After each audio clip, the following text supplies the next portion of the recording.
So good morning, everybody. We're so glad to have you here for this week's Focused Friday.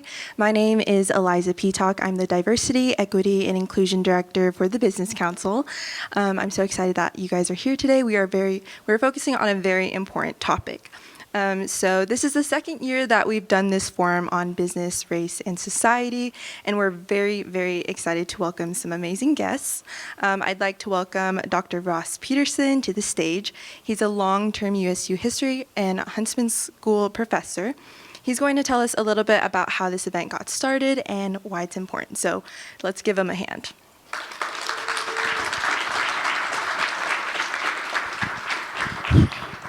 I'm not going to get up on the stage. It could tilt. And anyway, it's a privilege for me to be here and to be involved in this program. As we were told, this is the second year we've done it. The dean came to me in the tail end of COVID when we were going through a lot of things within the country. And he'd been doing some reading about how business graduates maybe not be as prepared as they should be relative to issues of race and society and how it applied to business. And so for the last two falls in the Department of Management, VJ has allowed me to come there and teach a course which is a combination of the African American history, the other minority histories, and how it affects business through time in U.S. history. And then we came up with the idea that then to kind of start Black History Month in February, we would have this forum. And last year we did. It was very, very successful. And we do it by having some of our former students come back. And they might be from Texas or Venezuela or Nevada or California with this group. And they might have a variety of careers, but they share one thing. And it's they spent some time in their lives at Utah State, primarily as undergraduates, and they've gone out and done amazing things. And what we want to emphasize to the students here today and to the faculty in that is what you're doing works, and it creates great, beautiful people that are making a change wherever they live, and it's a positive change for good. And so I have had the privilege, especially in the case of Dr. Huey and Dr. Reese, of knowing them when they were 18 and 19, and then never quite letting them quite out of my sight. And so consequently, when we think of people to come back, it's business, but we have a dentist who's a businesswoman.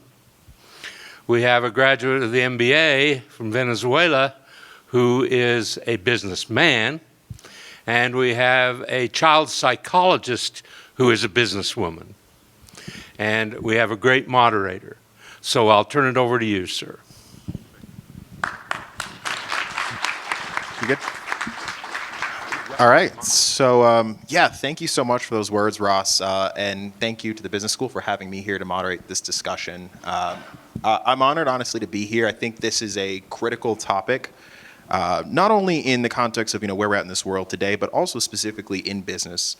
I've always viewed it as an opportunity, honestly. Diversity is an opportunity for us in business to create more opportunities, to create more spaces for people to come in and provide diverse views and opinions and ideas. And so this conversation, I hope, will echo some of these sentiments and give us some insight in how you all have found success in your life, both in personal and business capacity. So thank you for being here today. So with that, I'd like to just invite each of you to introduce yourselves, talk a bit about yourselves, your journey kind of getting here, and we'll jump into it there. So Dr. Reese. Hi, good morning. I'm Dr. Reese. I'm from Las Vegas, Nevada. I attended Utah State University from 1995 to 1998. I majored in sociology and microbiology, and I'm a general dentist by trade, and I'm also CEO of a dental service organization that we're getting ready to take to venture capitalists in the next year and a half.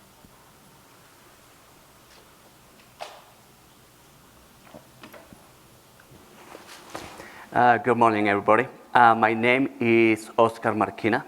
I am originally from Venezuela, moved to the U.S. When I was still in high school, and ended up here in Utah, thanks to Utah State University. That's what brought me to Utah. My career, I've been in strategy and operations. I started my career in investment banking with Goldman Sachs, moved on to management consulting with McKinsey and Company. And I've been specializing throughout my career in enterprise and corporate transformations. Recently, I started making the transition into venture capital. I've been angel investing into tech startups for 4 years now, and now looking to make that my full-time gig by raising my own fund. Good morning, everyone. My name is Dr. Shontinese Huey. I am a former softball player here, so I was here from 1991 to 1996. I am a child psychologist. I see children 12 and under, and I do a lot of parent trainings. I also work in the school systems as well, creating programs for students depending on what the needs are. And I am so excited to be here, and hopefully we'll have an awesome time. Thank you. Yeah, thank you. And I think, given that you all have such a, deep tie to USU, I think it'd be great to hear just a little bit about maybe personal experiences or relationships here that helped you transition both in your personal life and then also in your professional journey. Dr. Reese, you have a thought? I would say some of the people that I met in my 3 years at Utah State, I still maintain those friendships. Very diverse. One of my girlfriends, she was an RA in Valley View Tower. Her name was Denise Sagers, and this was the first time I ever realized there was a big difference between cultures. Denise, she's from Erta, Utah. I don't know if you guys know where that is, but it's near Tooele, if I'm saying that right. And she had never met a black person in her life, and she lives in the United States of America. And I just thought that was just unbelievably strange, because from my perspective, we're everywhere. And so just even that relationship that I had with her was so dynamic, because we were gleaning information from each other from our limited histories. We're 18, 19 years old, but I was in the Erta Day Parade. Never would have been in the Erta Day Parade in my life. And she was part of one of our Black History experiences at Utah State. So I think that I look back on that, and it was just a really fun time of growth, personal growth. Oscar? Yes. From my end, Utah State had a huge impact in my life, on my career, Utah State and the people. I think the one thing that grabs my attention the most is the ability to have met the different groups of people. Moving from Venezuela to New Jersey, from New Jersey to Utah, I wasn't unfamiliar to cultural shock. But it was still a cultural shock. But I think the beauty of Utah State, even back then, of the academic world, is the ability to connect with different groups, different ways to view the world. When I was a student, I used to hang out with the Asian community. And they are to this day some of my best friends. My classmates were LDS, and I'm still in touch with them. I used to be in the fraternity system, and that exposed me to a whole different world. So that was the one thing that I got the most. The other thing is back in the day, there weren't that many Hispanic students. I remember being in the engineering school, and there were probably 4 or 5 Hispanic students.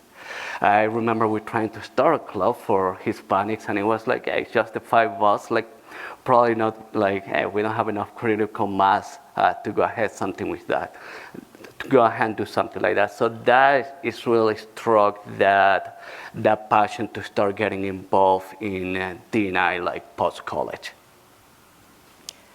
I think I had an eclectic experience here, and I say that because it wasn't just softball, which was one group, but then there was also opportunity to be in a group of who looked like me, and then there were opportunities to just go outside of that into the community. So I really appreciate the vast experiences that were actually provided, regardless of the color of your skin, if you will, and just being able to get out and educate others and then receiving that education back. My roommate was from Littleton, Colorado.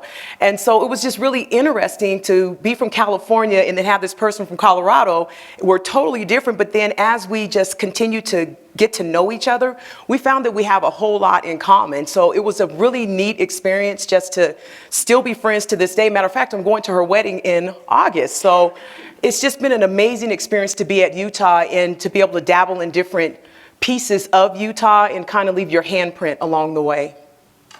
Oh, thank you. I really appreciate those thoughts. And I think it shows, again, the diversity of experiences you can have in USU and the connections you can make in all sorts of different venues.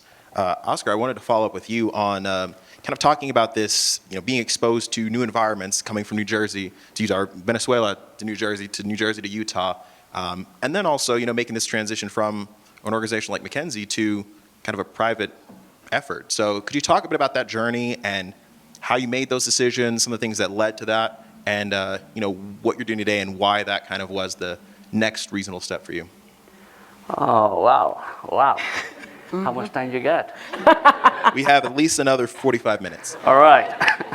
How I will describe my journey is opportunistic. Every decision, every step throughout my life, throughout my career has been about opportunistic. My family moved to New Jersey from Venezuela. Basically, when the situation started deteriorating in Venezuela, my mom saw, read the writing on the wall and say, we gotta seek a better opportunity. And there's not better place like the US for opportunity. When I moved from New Jersey to Utah, that was also very opportunistic. My parents didn't know anything about the college system. I didn't know anything about the college system. So I come to my senior year, it's probably like March, and I haven't applied to any college because honestly I didn't really know that I need to or how.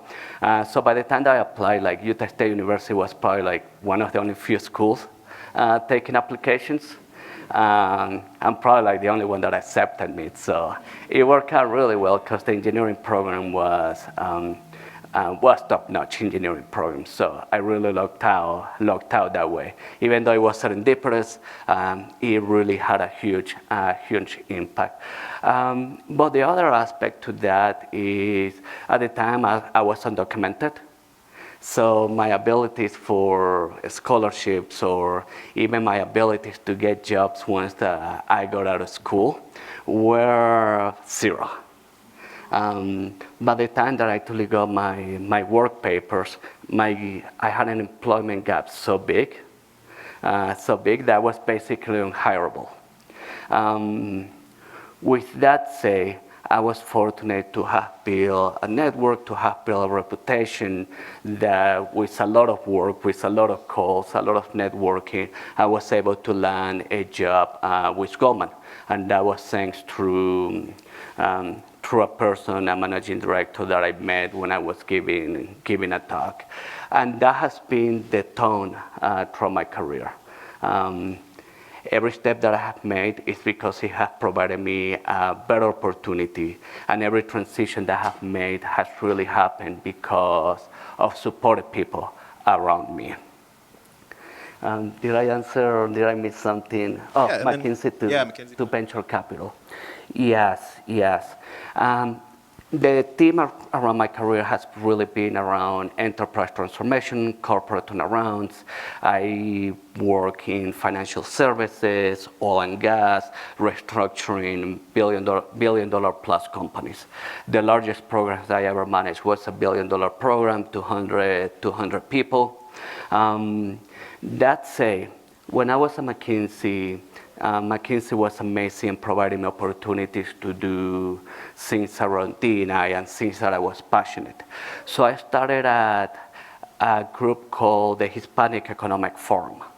The idea was to bring CXO, board executives, to come and discuss the trends at the cross-section of the Hispanic community and the economy. As part of this effort, I had a team doing research on these topics. And the big so what that came out of this research, to nobody's surprise, the big so what was that in order to create a stable, thriving society economy, technology was one of the biggest levers that you could put. So I was, all right, let me put my money where my mouth is, whatever little money I had. So I started getting involved in supporting diverse entrepreneurs. Initially, it was a way to give back. But the more that I did it, the more that I enjoy working on that space, working on the tech startup world. So I've been doing that for about 4 years, and early last year, I decided I wanna take the jump, I wanna take the leap, and make this my job, make this my career. I came up with the idea along with a partner to launch a venture fund focused on tech startups. No, and I think that transitions really nicely into some of the work you're doing now, Dr. Reese. This kind of movement from private practice in dentistry to leadership roles, and I'd love for them to hear about this journey for you and how you were able to make such a powerful leap into a role like that. Like Oscar, his motto in life is opportunity. Mine is like, why not me? So I'm a general dentist. I've been doing this 20 years almost, and got a little restless in drill, fill, and bill, and looking for it's a grind. It really is. Dentistry is a very taxing. If you have a dentist, when you go to your next appointment, I want you guys to say thank you. I'm happy you're here, and I value you. Just that's aside. Just go love on your dentist. But back to the topic at hand. It was just time. It's time for me to do something else because I want this passion, this energy. And so I talked to my husband about, maybe I sell and I do something else. I have a passion for human trafficking awareness. And so I'm a national speaker to healthcare providers. And so that's my why. My why is, we can come back to that, but I wanted more time to do what filled my tank. And it was rapidly not being drill, fill, and bill. And so I was looking to sell or transition, and I got invited to a meeting of minds of people other dentists who were thinking about this kind of the same thing. What's our exit plan? And so it's an organization of dentists that they were all looking to form a dental service organization, which is like a corporate dental model. So I don't know what you guys might have out here, but it's like a chain, right? Usually they're owned by people like Oscar, and then they tell the dentists what to do. This is a new model where the dentists own it. We sell it to people like Oscar. He gives us our money, and then we say, thank you, this is what we're going to do. Are you trying to give me a hint? I was just trying. We've had this discussion a few times. Subtle. So they needed leadership. They needed leadership to go from a group of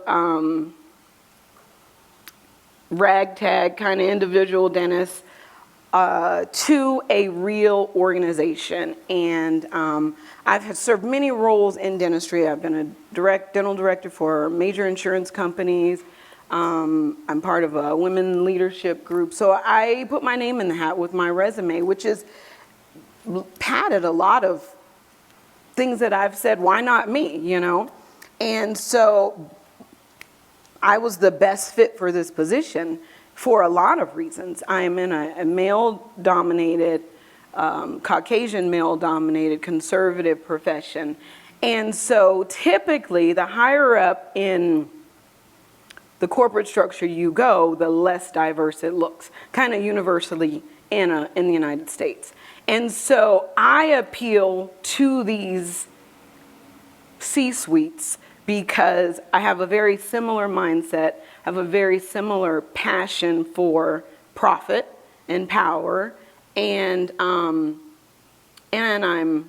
beautiful, smart, female, black, but that's desirable because they don't want to look like a bunch of old white men, because then it seems like we don't relate. And so I understand my draw, I understand my gifts, and so it allows me to navigate this space very easily because I know why you want me. So let's play this game. We don't have to say the game that we're playing because you know and I know you know I know what we're doing. And so I am the CEO of Las Vegas Dental Management, and I'm very qualified to do so. And so my job is to convince people like Oscar to give me $120 million. 119. $119 million. So that's kind of how I got there. In my exit, I needed to get the most money for myself for all of the time, labor that I've spent getting here. And the only real way and the best way to do it is to someone to give me a big amount of money. And so I've navigated my skills, which are brilliance, beauty, ethnic diversity, in this space to position me to get the biggest piece of the pie. And in turn, I can bring all the other people up with me. So I hope did that answer that? 100%. No, and I appreciate that. Yeah. Thank you. I know that statement of why not me resonated deeply with me, so I appreciate you sharing that. And Dr. Huey, I mean, you as well have kind of an entrepreneurial journey from transitioning in your work early on to, running your own practice in child psychology. So I'd love for them to hear about that and the work you're doing now and the programs you're developing. Sure. Well, my journey is a little bit different than Dr. Reese's. I decided when I left Utah State that I did not want anyone to tell me what I could and couldn't do. With psychology, if you don't go all the way, then you're going to either be a school psychologist or a licensed marriage family therapist. And you're cut there. I didn't want that. I wanted to have the diversity of being able to make my own hours, be a mom, be able to pull different things into my business, remove them as I please. And so my journey started off with going into corrections when I returned back to California. So I worked in male correction facility first, which was Folsom. Then I moved over to Chowchilla, which is CCWF, known as California Women's Correctional Facility. During that time, it actually allowed me, as a single mother, to secure my income as well as my insurance, everything that I'm going to need in order for me to have this practice. And so during that process, I started thinking about what it is I want to do. But to backtrack, I knew that I wanted to work with children, and it was kind of a gift. It wasn't one where when I was in college, I was like, yeah, I'm going to work with kids. As I started to think about graduate school, I started thinking about where was I always working. And it turns out all the way back when I was probably in the 5th grade, I started working with children in church, and I was running the primary Sunday school, vacation Bible school. And I noticed that I would always go and try to help the underdog because I didn't like the fact that the kid was being bullied, and I didn't know that term at that time, but I just didn't like the fact that they didn't have a voice. And so I feel like my passion found me because here at Utah State, I actually was a physical therapy major when I came in. And I thought, wow, I'm not going to class, but yet I'm getting A's. This is not going to work out too well. And so at the time, I was dating a guy who actually had a psychology book for Psychology 101. I read it and I was like, wow, this is interesting. So I quickly switched over and the rest was history. So as I'm moving through trying to figure out what I'm going to do with my degree and how I'm going to serve my population, our school, they want you to do every single group of individuals so that you're more of a generalist. I knew that that's not what I wanted to do. So I told the school what I was going to do. I'm not taking adult classes. I'm going to take this children's classes. And so we had 2 campuses. I lived in Sacramento at the time, and that's where my main classes were. But I tracked down 2 hours once a week to actually take classes under some very well-known professors to get all of the knowledge that I could in order to be a child psychologist. So through that journey, I really realized that there's a specific group I wanted to work with, and that was latency age, which are children 6 to 12 years old. So as I'm working through that, I'm in the prison system where I didn't want to be, but it was a means to an end, if you will. And so coming out of that, it has allowed me as a single mom to actually be present for my daughter as well as serve my community. And so the flexibility in that has just been amazing. And just to be able to be present for her, but still give back to my community, develop my business. I've had opportunities to work in the school systems where I had the superintendent come and say, hey, what can you do? And I'm like, well, what do you need? And as we're talking, she wasn't really hearing, and it wasn't resonating that 8th graders are always missed. So if you stop and think about it, when kids graduate, we call it graduation from kindergarten to 1st grade, it's always a big deal. You know, you celebrate that. And then when your students move from elementary to middle school or junior high school, we celebrate that. 8th grade, you kind of celebrate it, but I don't think people realize how big that gap is, because your younger years are finally ending and now you're moving into high school, and that's 4 years, and we know that that moves by quickly. And so what I learned from that is that you have these students who are kind of like on the fence, like they might do really well, but they might not. So I was able to develop this program where I work with 8th graders who are transitioning into high school, and we spend 10 weeks together and we talk about what it is that they want to do. We talk about where they're at developmentally, mentally, and pull all of those things together and help them to identify what they want to do when they go into high school. Because when you stop and think about it, if you're in a well-to-do family, you kind of know what's available in high school, but these kids typically don't. So they get the same opportunities when we talk about equity. They get the same opportunities where they get to go in, spend a day in the school, and they're prepared for this, where they're able to ask the questions, talk with the teachers, see some of the programs that are available that wouldn't necessarily be present for them. So that's part of what I do. In addition to, I do a lot of coaching with parents. A lot of times people will come into my practice and they're like, okay, it's my child. But as you're talking, you realize it's not the child, it's the parent.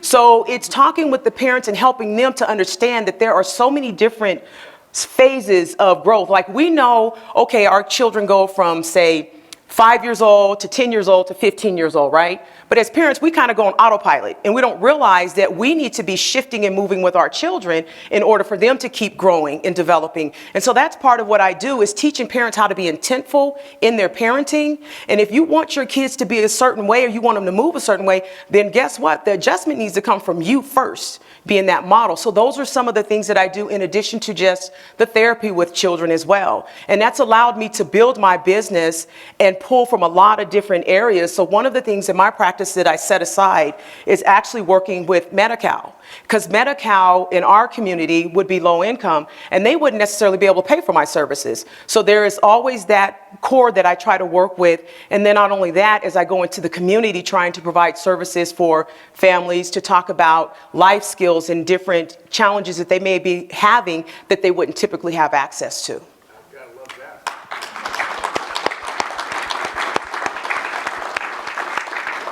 Yeah, to follow up on that, I mean, I think that is what I found really profound about each of your stories is, you know, to some extent, each of you have taken a very entrepreneurial kind of approach to your career and kind of found this ability to bet on yourself. And so to follow up with you directly, Dr. Huey, you know, how have you been able to find that inner strength to bet on yourself?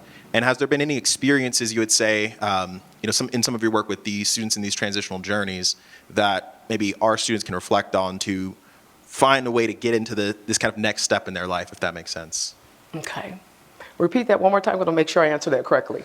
Yeah, no, sorry. It's a little bit of a random question, but to, I guess, put it more directly, what are the things that you have found in yourself that have allowed you to kind of take a chance on yourself? Okay, really, great right? question. Well, I'll just go back to my family of origin. I am the only left-hander in my family, so it was always a fight to get things, right? And I remember when I told my dad I wanted to play softball. And so I started playing softball, and I was like, Dad, I want to catch. He was like, you're left-handed. Okay, I want to catch. He's like, but you're left-handed. I want to catch. So we go out, and naturally I'm throwing the ball on the wrong side of the bag. For those of you who are familiar with softball, when you throw the ball, it needs to be on this side of the bag. Well, I kept throwing on that side of the bag.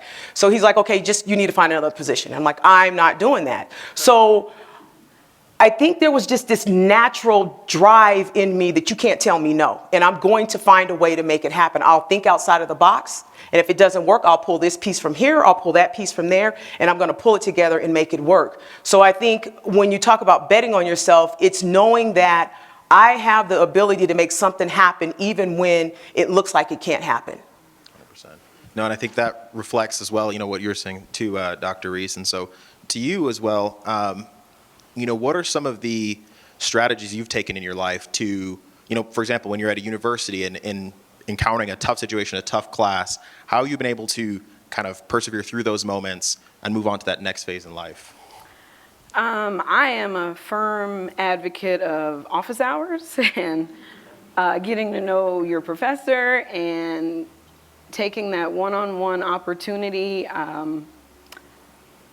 for that personal growth. I've never been afraid to say, you have what I need and I'm going to pursue it. And maybe I don't make it audible, but I identify that so that I can do better. I'm from an inner city area. I've seen every form of disparity firsthand, from murder to trafficking to any sad movie you've ever seen. I've seen it firsthand. And so I don't want to go back to that. That's my core. So when I had the opportunities to seek office hours, we talked about my physics class, and I just was not getting it. I went every single day. I did the work. I have no idea what this is. I do not know how we got the man on the moon. Let's go through it again. And those individual relationships, that's when they saw, oh, she's serious. I'm gonna give her her time. And even still in my big old age, I seek out those people who have what I need. And I say, I've done the work. Like, how do I get to the C-suite? I've been the director. I've been the assistant director. I've been an entrepreneur. I've been all of these things. What is my next way to get to my goal? Because my goal, which is like everyone's end goal, most people, is to provide for my children, my family, a nice, comfortable life. So how do I get the most comfortable life is my drive. And I find those people whose life is a little more comfortable than mine. And I say, Oscar, can I please have $120 million? But I'm very focused on what my goal is. I understand what my goal is. I vocalize what my goal is. So there's no miscommunication that when I come to you, this is what I'm trying to get to. And I have a lot to bring. I'm not just leeching. I'm not just sucking you dry. I have a lot to bring to the table. And this is what I offer. And that's, for me, been my way to get to this level, is saying, I know you need me. I know you, because I'm amazing. And they're like, actually, we didn't think we did, but you have a good point. We do. And so that's been, I guess, my way to navigate to that, through that. No, I love that. And I guess that kind of begs the question to you, Oscar. What do you look for when you're, meeting with founders and looking for new investment opportunities? What do you look for? Not to put you on the spot again. What do I look for? Where do I look for? When I look for investments, I invest in the tech sector, startups, early stage. At this stage, there is so much ambiguity. What I look for in founders is a few things, like grit.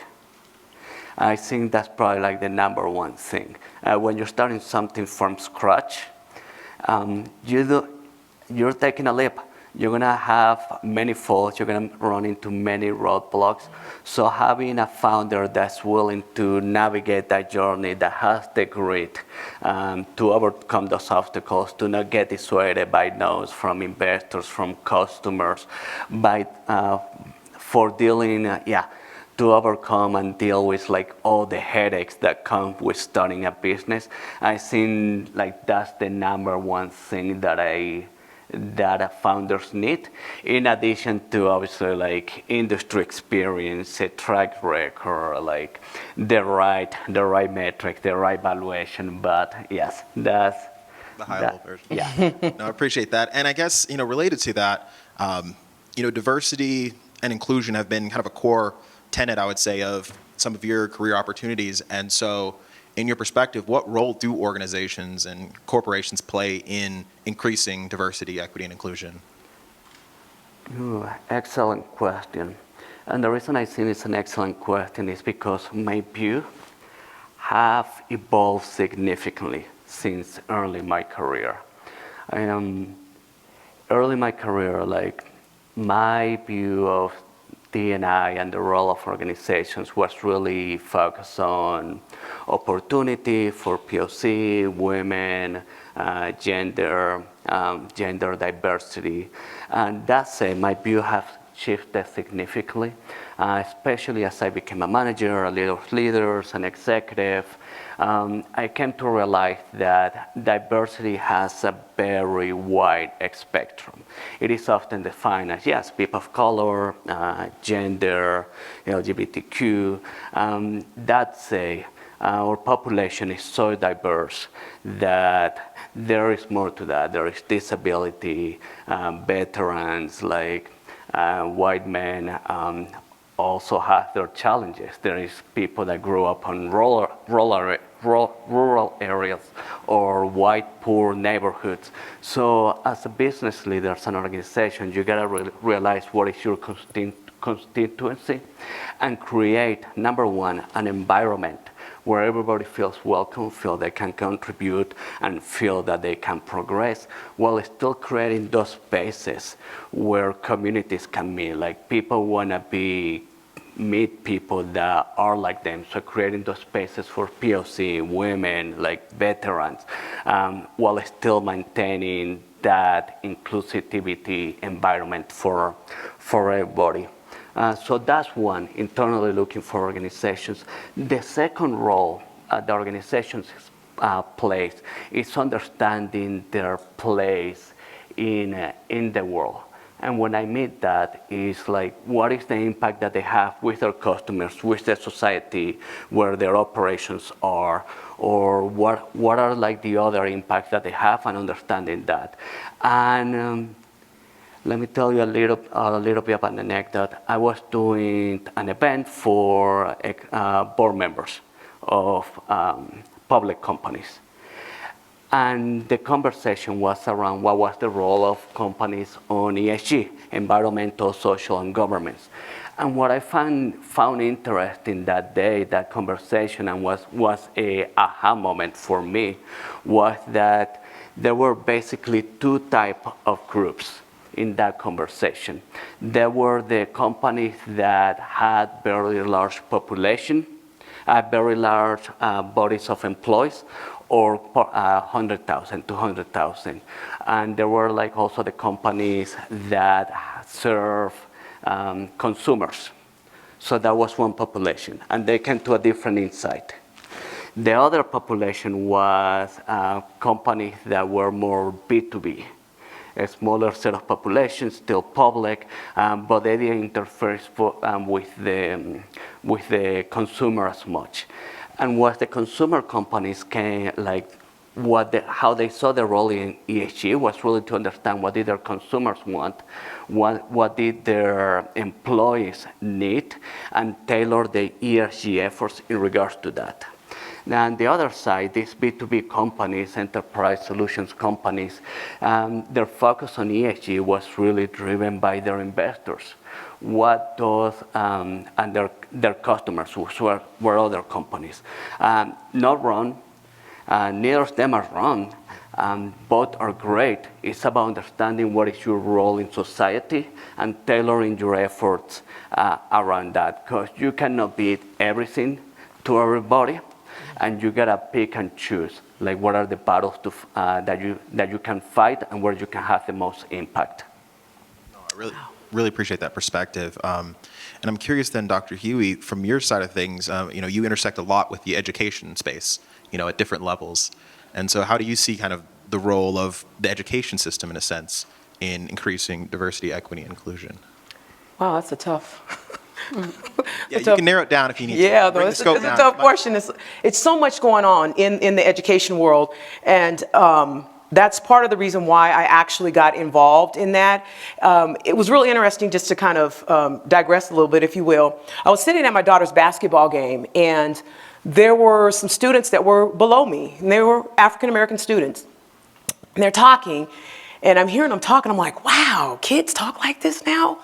And as the game is going on, one girl turned around and she started talking to me. And then the next thing you know, there's another student and another student, And as I'm talking to them, I'm hearing their experiences in the school of not being heard and not having the things that they need to actually excel. And what's interesting in our area is that the Latin community has really evolved, and they make sure that their students have everything that they need, which is a great example of what we should be looking at. When I say we, I'm speaking of African Americans in our city.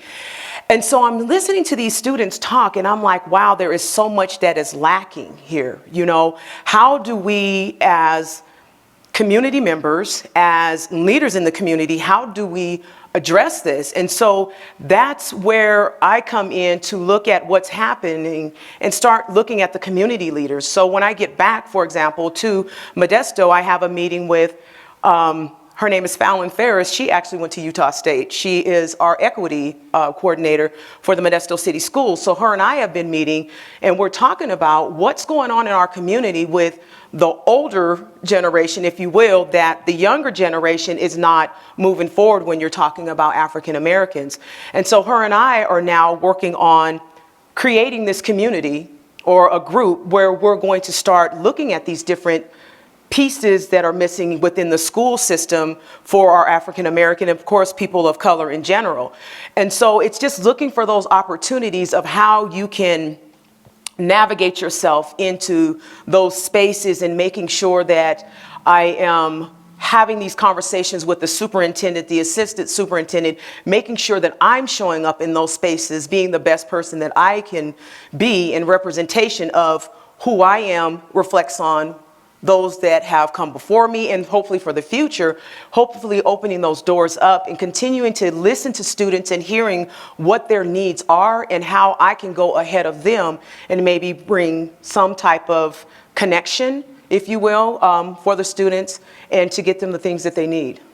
I love that, and it kind of echoes some of the conversations you all are having earlier with some of the students around mentorship and guidance in that way. And so I'm curious, Dr. Reese, if you have any thoughts or suggestions you would say, when we have quite a bit of faculty in attendance today, on how to effectively serve as a strong mentor, or at least a strong vision of what students can hope to strive to. What can we do as faculty to kind of create that space and those opportunities for all of our students? What can you do as faculty to create that space? I think being vocal and saying, I'm here for what you need and this is what I have to offer. A lot of times, I'm not one of those people who's afraid to ask for help, but most students are a little bit intimidated to approach faculty or administration and saying, this is my struggle or this is my goal, or they don't have the way to articulate that yet. I think being aware and taking sort of a census of who your population is, what they seem to be chatting about, or what that dialogue is that's going on, or someone who takes particular interest in a subject, and feeding into that spark. If you're having a discussion on, I don't have a degree in business, but whatever you guys talk about in business classes, whoever's interested, just feeding into that and saying, you had some really good questions today, and there's this XYZ program that's offered. I'm not sure if you're aware of it, but I have a flyer in my office. If you want to come by, I can get that to you. And I think that sometimes we feel like mentorship has to be this formal contractual agreement, where and in some cases it is, but I think that the authentic portion of it is where the greater good is served, is when you make those genuine connections with your students, and it may be several or one or none or whomever, but when you guys vibe is really where I feel like that's where growth happens. And just identifying and just, you'll feel it. I feel like you listen to your gut and you're never wrong. But taking those opportunities when your mind or your inner self or whatever you call it is like, hey, you know what, Oscar always asks about this, or he's always raising his hand, or he's always engaged, or he's not engaged, or he's not contributing, or he's always like, take those opportunities, those few moments and say, what can I give you? What do you need? How are you doing? How can I help your stay here be improved? What do you need from the university? Because at the end of the day, we're all servants of the university. This is my give back, and some of the things that I've learned have been just those private moments. Like Ross has been a tremendous impact on my life, and he never was an official mentor to me, but he's always been someone that I could come to and say, hey, this is going on, or what do you think of this? Or he's very vocal about those things, and he takes a stand for XYZ, and it's comforting to me to see, all right, well, I guess it's safe to say these types of things. So I think as faculty, we have this, and I say we, I've served as faculty, taught dentistry for many, many years on the professional level, so I relate to you guys as faculty, because I've been one, is seeking them out, as opposed to sometimes we just wait for people who have needs to come to us.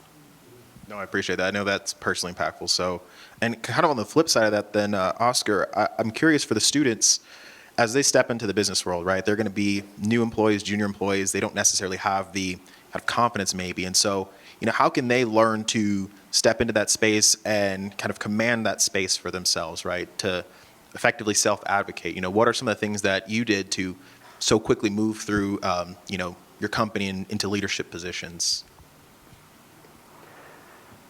For students stepping into the work environment, honestly, it all comes down to impact. Like doing your job, delivering results, and it sounds easier than it is. It is hard. It takes a lot of work. It takes a lot of effort. But even though that we're on a D&I conversation, at the end of the day, if you're somebody that's delivering results, doing work, getting noticed by the value that you bring to an organization, like doors will open to you, like regardless of what race, creed, gender you have. Like make yourself inevitable. Like that's the number one thing. And the reason that is so important, even if you're passionate about DEI or have other passions, is by really creating that foundation, by creating that reputation early on, like it opens opportunities for you, whether it be careers, like people like higher ups notice you, they want to mentor you, they want to sponsor you. If you're passionate about certain DI efforts, like once that you have a reputation, like organizations will allow you to do like things on their behalf. Like that was certain for me when I launched the Hispanic Economic Forum at McKinsey.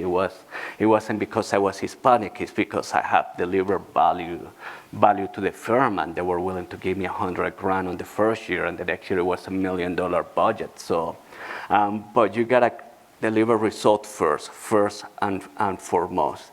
And for an early student, you don't have to go and change the organization. You don't have to go and deliver millions of dollars of impact. It's as simple as showing up with a good attitude, showing up on time, asking good questions, being personable, and asking for help when you need help. I appreciate that. And so before we open up for questions to the audience, I want to give each of you a chance to just share a little bit about, what you're most excited about kind of in the near future, whether that be professional, personal, or any new opportunities you're seeing in the world that we're facing. And I'll give the question to you first, Dr. Huey.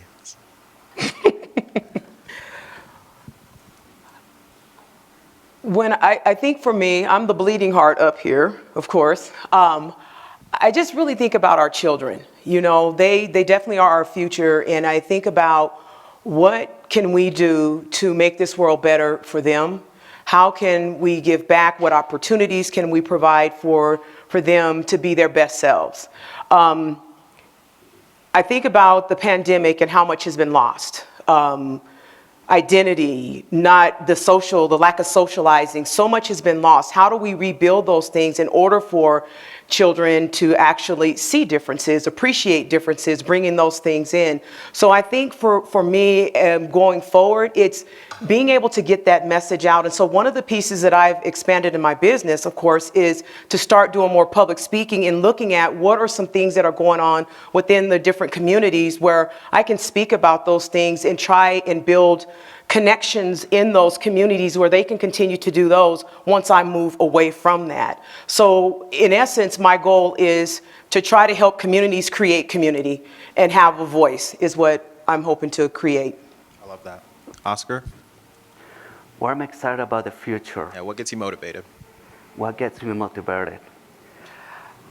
Obviously, I'll give you two answers. One from a personal level and one from worldview level, let's say. Personally motivated, I'm launching a fund, really excited about that, because I'm a big believer that technology is the biggest lever that you can help to advance society, the economy. And especially here in Utah, there is such a great ecosystem of startups, technology, Silicon Slopes, Salt Lake are growing. So I'm really excited to deep dive into that space, work with talented young and not so young entrepreneurs, going back to being inclusive, and really help grow that next generation of companies. And through that have an impact in society, both economically, but also diversity and inclusivity. So that's at the personal level. At the macro level, at the societal level, I'm really excited to see where this conversation around DEI goes. Meaning, the last 4 years has been fairly very tumultuous, especially on the diversity, equity, and inclusion space. All the way starting from the pandemic, the tragic events of George Floyd. And I think that we're at a moment in time where there is a lot of uncomfortable conversation happening at all levels, all the way from small companies, from forums like this, but also political environment. It's not there are extreme views out there on both ends of the spectrums, like anti-DNI efforts, like the legislature just passed a bill banning DNI efforts. It's more nuanced than that. But there's also views, extremist view on the other end. And I think it's important to recognize that. And I'm really excited because through these uncomfortable conversations, through this dialogue, I do believe that society will come up to a better place. It'll be painful, it'll be long, but one step at a time. I appreciate the optimism. Dr. Reese, final word to you. I would say for me, it is, I hope to be impactful in visibility of minority women in executive positions as I grow into mine. It gives me the opportunity for even sometimes people are intimidated or fearful. And that's what I've encountered a lot of. I almost deal exclusively with older white men at this point, because that's kind of what healthcare leadership looks like. It's in dentistry, 3% of dentists are black out of everybody. It's the smallest represented group in healthcare, but 12 to 15% of the nation are African American. So there's a big disparity on visibility there on the surface level. And then as you go up, there's, I think the statistic was like 0.002% are represented in the C-suite of dental space. And that's like me and 5 other people in the nation. And so when I'm in these meetings, a lot of them have never had real intellectual conversations with peers on their level, or who are as smart or smarter or articulate, or who don't look like them. Like, that's just not their peer group. And so sometimes it's really refreshing to ask these questions in a safe space, to have these conversations in a safe space. Even up here, there's still that lack of comfort. And so that's what I like to see. I like to see a real open dialogue on saying, you know, we're surprised to see you here. And I know what that means, and they're glad, and it's refreshing. But at the same time, let's talk about how we get more people here, because it's room for everybody. It's not going to take anything off your plate to just add another plate. It's not. There's room at the table for everyone, and that's where I come in and I say, you know, we've got room for this. And you know, when we're talking about regional managers, or when we're talking about directorship, let's consider, if 30% of your patient population is minority, we probably need to have someone who either understands, is representative, or a member, or someone willing to learn those things. And that just opens the dialogue, and it makes it I don't want to say a fair playing ground, but it makes it a more exciting playing ground. So over there, personally, I like to continue impacting human trafficking awareness. It is probably the most aggressive threat we have in society, is the trafficking of men, women, and children. And it is in all levels, from the wealthiest to the bottom, probably most pervasive in the bottom. And so what I've learned in my space is that 30% of actively trafficked victims have been to the dentist. They're being trafficked, and we're missing it. So that's my opportunity. That's my why. The more I get up here, the more I can do out here, because I have more time and I have more resources. And so that's what I hope my impact is to be able to talk to more healthcare providers about how to help these people when they enter their spaces. Truly, thank you to all 3 of you. I think, you know, even just your presence here and allowing us to see, you know, what 3 diverse leaders look like in their space is impactful for me. So thank you to you, and let's give them a round of applause.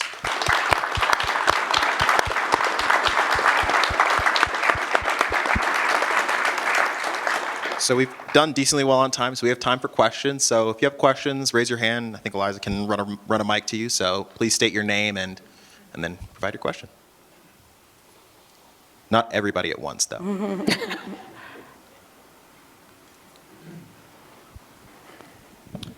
I'm Chris Corcoran, faculty member in data analytics, so a fellow nerd of Dr. Jones. And there's something that's been kind of on my mind that that kind of popped in again as you all were presenting. You know, in data analytics, data science, and tech, of course, there's a huge representation problem. And you know, what we often hear over the past few years, you know, sometimes people kind of co-opt the language of Dr. Martin Luther King, and they'll say, they'll appeal to his "I have a dream" speech, and talk about how, they'll kind of maybe either sometimes maybe they're well-meaning, but maybe sometimes not so well-meaning, but they'll say something along the lines of, well, we just want to hire talent regardless of where it comes from. We're colorblind when it comes to talent. And I feel a little bit of dissonance with that sometimes, because I feel like it may not be that constructive, even though it may sound idealistic. But I'm just wondering, some things that you've said, Dr. Reese, about that lack of representation in your part of in your sector of the economy kind of resonates there with me. I'm just wondering if you can maybe share some reflections about that, like why, have we reached that ideal yet? And if we haven't, how do you respond to somebody who expresses that kind of opinion when it comes to decisions of hiring? No, we haven't reached that dream yet, and I do believe that we really have to be more intentional on where we're getting those people from the beginning. When I went to apply to dental school and everybody's submitting their applications, and I had a different approach to dental school, but when I became a faculty member and I'm reading the applications, a lot of the exposure of their whys they're applying to professional school came with impact as a kid. A lot of them braces, or their dentists, talking to them, really being interested, or someone saying, hey, you might want to consider a career in this. So I have a mentorship program that I run through my office, and it's called Doc to Be. And when I'm out at the schools and we're talking about oral hygiene or nutrition and, toothbrushing and all of that stuff, my opportunity is to come, why don't you come to my office and see what I do in real life? And I follow up and I'll respond to the email, and I have them in all the time. And it's my way. It's not a formal agreement, but it's my way of ensuring that at least that awareness is there, that this is an opportunity for you. And let's follow up. And yes, you can come back. And it's so exciting when I have, young students who were mentoring or shadowing, and now I have some that are dentists. And it's just like, yes, it worked, So I think there needs to be more intentional in whatever box you're in of trying to feed into that, so that you're hiring the best talent, and coincidentally, we're nurturing the best talent. And with our efforts, the best talent is a representative of society. Can I add to that? I mean, you're a professor of data analytics, and what I'll say is data is the language of the business world. So business really need to understand their own data and see what the impact of their practices are. McKinsey did some research around this exact same topic, and the big finding was that diverse companies that have diverse equity, that have proportionate employee populations, actually yield better results.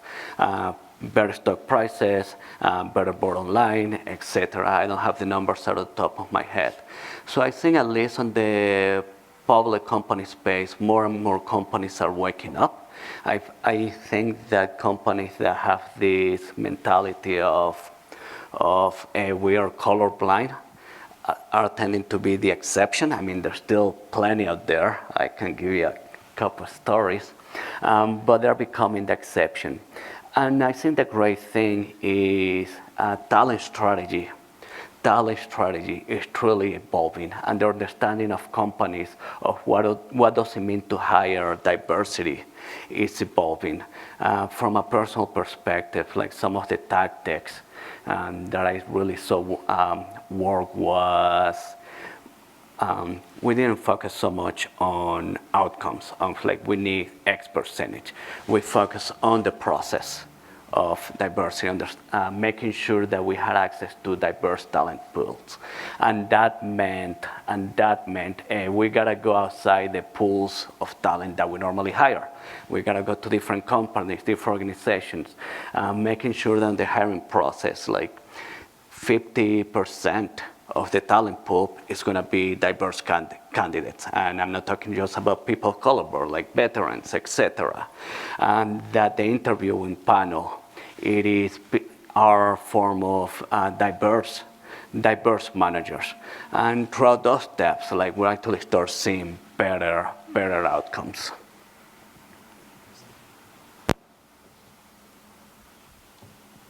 Got one there in the back.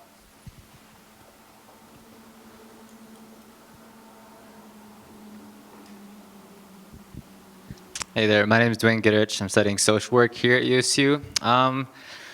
Each of you guys, if it's like one like little quote that you guys have heard in your lives that has helped like shape your journey through all of the hard things you've done, whether it been like a mentor, a parent, or a teacher.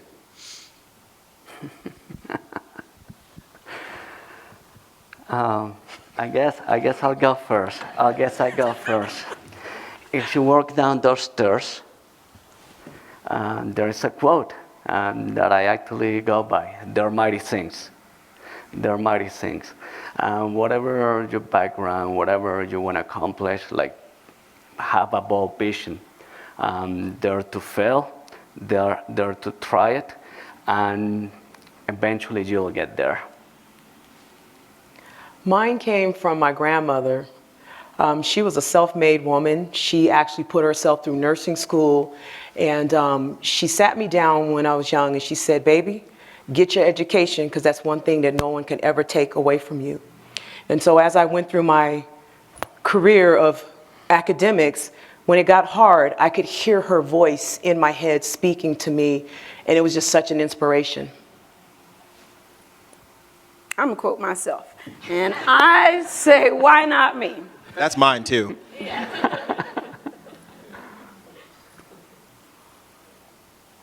Perfect. I think we have time for at least one more question. Anybody else's thought? Run right here in the front.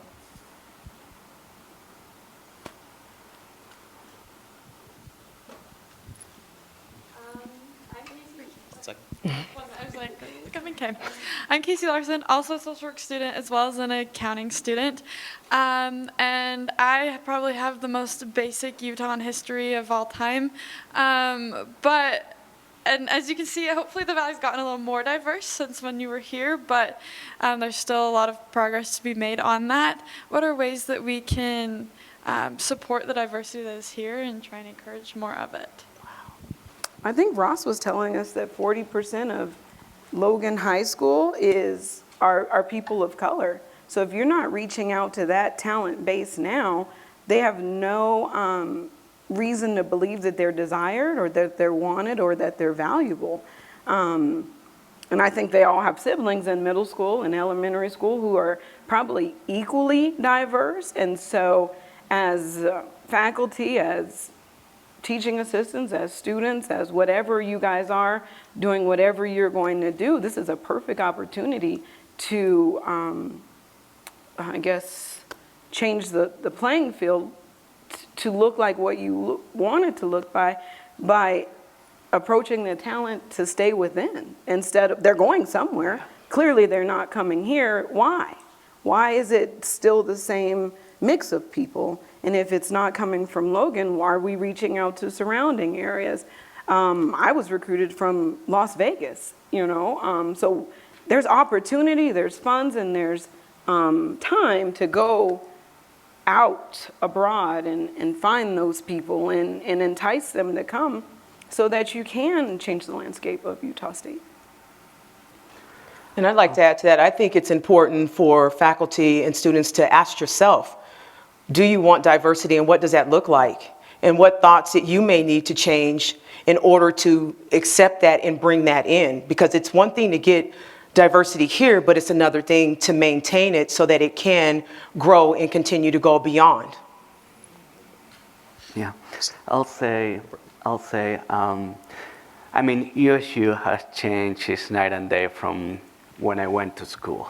And quick shout out to Kathy McConkey, Dean Anderson, because like the opportunities, the way that the business school, the MBA program has grown is tremendous, and the opportunities available are much, much better than when I was a student. So I just wanted to make that quick shout out. But to answer your question, the very simple step, empathy and seek to understand, like regardless of what your background is, like go and spend time with a group that you're not familiar with. Get to know them. Like ultimately, like people want to be part of a community, want to belong, want to get to know other people.